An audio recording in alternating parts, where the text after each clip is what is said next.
Papa Do parlait tout à l'heure de fusion du Saint-Esprit qui va toucher la Belgique. Que le miracle que les pierres ont fait, que nous puissions le faire aussi. C'est possible. C'est possible.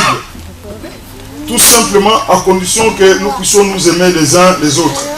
C'est ça le thème de fusion, le premier anniversaire de fusion. Là, donc l'amour.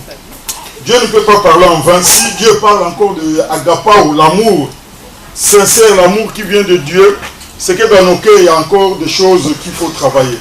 Il se fait que cet amour, nous ne l'avons pas. Il y a quelque chose qui me vient à cœur comme ça que nous allons partager tout à l'heure dans 5 minutes.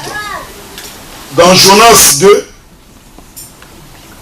le verset 1, la Bible déclare: l'Éternel fit venir un grand poisson pour engloutir Jonas. Et Jonas fit dans le ventre du poisson 3 jours et 3 nuits. La Bible déclare que Dieu est amour. Les erreurs que les gens commettent, pour nous les humains, nous les notons au fer rouge.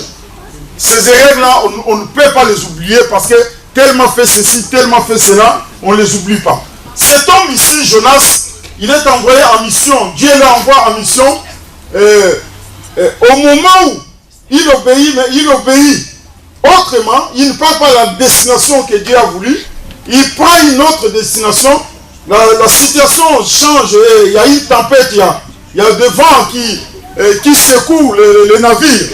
Mais ce que nous voulons voir ici, c'est dans le premier verset du chapitre 2, la Bible déclare que Dieu fit venir un poisson. Le vent est là, on ne sait pas pourquoi il s'essouffle, pourquoi il y a des tempêtes, il y a des problèmes. Et les gens vont dire, bon voilà, Jonas lui-même déclare, jetez-moi dans l'eau, je crois que je suis le responsable de cette situation. On les jette dans l'eau, mais tout à coup, la Bible dit que l'Éternel fit venir un grand poisson. Mais dans d'autres versions, on dit que l'Éternel avait préparé un grand poisson. Laisse-moi te dire ce soir, ma soeur, mon frère, tu es là. Peut-être il y a des gens qui t'ont jeté. Ils t'ont jeté, ils ne savaient pas, pour eux c'était la fin, mais c'était le début du commencement. Il y avait un poisson déjà que le Seigneur avait préparé uniquement pour t'avaler. En ce moment-là, les gens qui croyaient que c'était la fin, le début a commencé. Prends courage. Prends courage. L'amour de Dieu ne faillit pas. L'amour de Dieu est toujours là, malgré qu'il a désobéi. Mais il y avait un poisson qui était préparé. Amen. Dieu ne pouvait pas laisser son serviteur.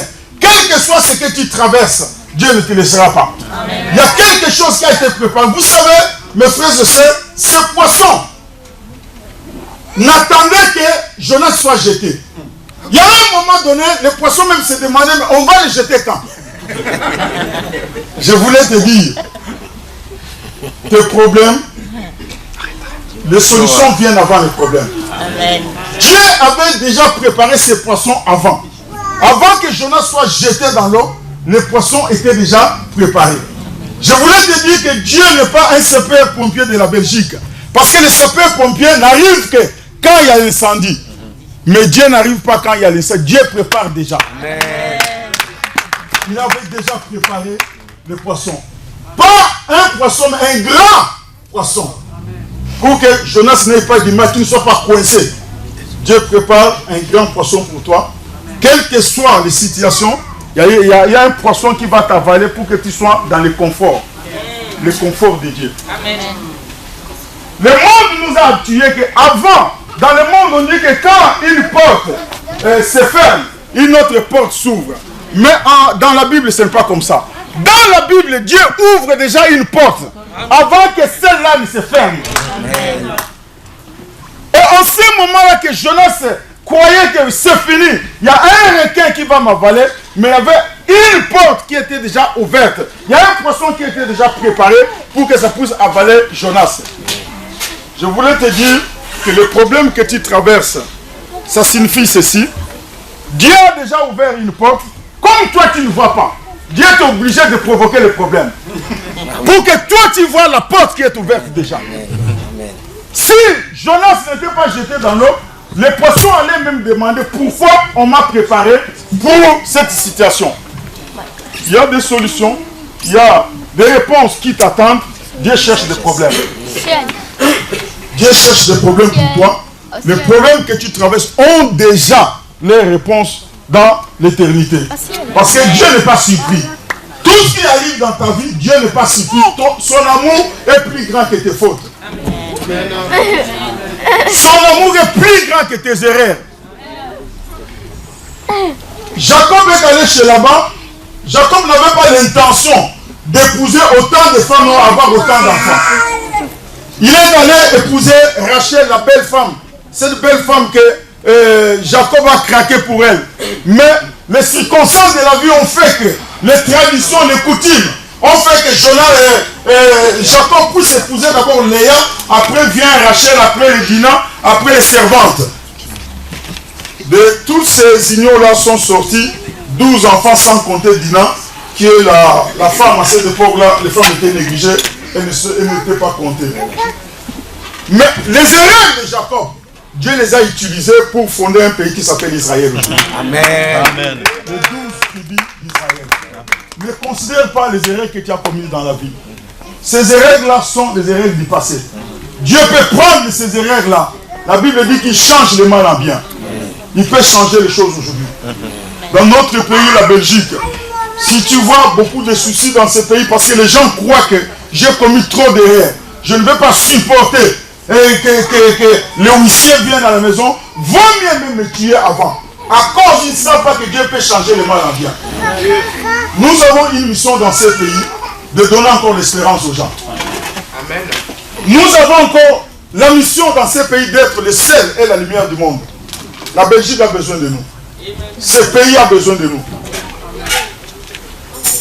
Les gens peuvent tout avoir dans ce pays sauf l'essentiel. Christ, qui est amour. La Bible déclare que Dieu est amour. Amen. Les solutions précèdent les problèmes. Les poissons existaient avant que Jonas soit jeté dans l'eau. Saisis la parole de Dieu et qu'en sortant d'ici, que tu comprennes que garde silence. L'Éternel, c'est lui qui combattra pour toi. Amen. Que tu comprennes que Dieu prépare les choses d'avance. Dieu n'est pas surpris. Dieu n'est pas un homme pour être surpris. Dieu connaît toutes choses parce qu'il est omniscient. Il voit dans le passé, il voit dans le présent, il voit dans le futur. Il n'y a rien qui l'étonne sur la terre. Rien. Quand Abraham montait avec Isaac pour le sacrifier, quand le fils a demandé, mais mon papa, je vois le feu, je vois le couteau, je vois toutes les cérémonies, mais l'essentiel, je ne vois pas. Où est l'agneau du sacrifice? Bonne question. Ça, c'est un enfant qui a été éduqué dans les choses de Dieu. Il savait ce que signifie faire un sacrifice. Les parents qui sont ici, éduquons les enfants dans les voies du Seigneur. Cet enfant, il savait. Son père l'a éduqué. Quand on fait un sacrifice, voilà les choses qu'il faut préparer. Il a posé une bonne question parce qu'il était préparé dans le sacrifice. Mais la Bible déclare que son père a dit, Dieu se pourvoira. Dieu se pourvoira, mon fils. Mais la phrase qui suit dit qu'ils marchaient ensemble. Malgré la question difficile, un leader, un responsable, il ne dit pas aux autres, au sujet que moi aussi je ne sais pas qu'est-ce que nous allons faire. Non. Trouve une réponse.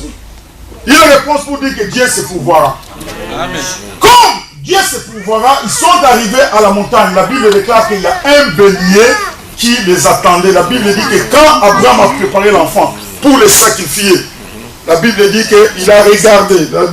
Dieu dit, laisse tomber le couteau, je me suis pourvu un bélier. Ici, nous parlons des grands poissons. Mais là, on parle d'un bélier. Les solutions de Dieu sont toujours des solutions grandes et définitives. Ce n'est pas un petit poisson. Il cherchait, Isaac cherchait un anneau. Mais Dieu avait préparé un bélier. Le bélier est le grand, je peux dire, le papa de l'agneau. Ici, Isaac demandait un agneau, mais Dieu avait préparé un bélier. Ici, les poissons qui ont englouti Jonas n'étaient pas un poisson tout court, mais un grand poisson. Les solutions de Dieu sont toujours grandes. Quand on croit que Dieu te bénisse. Amen.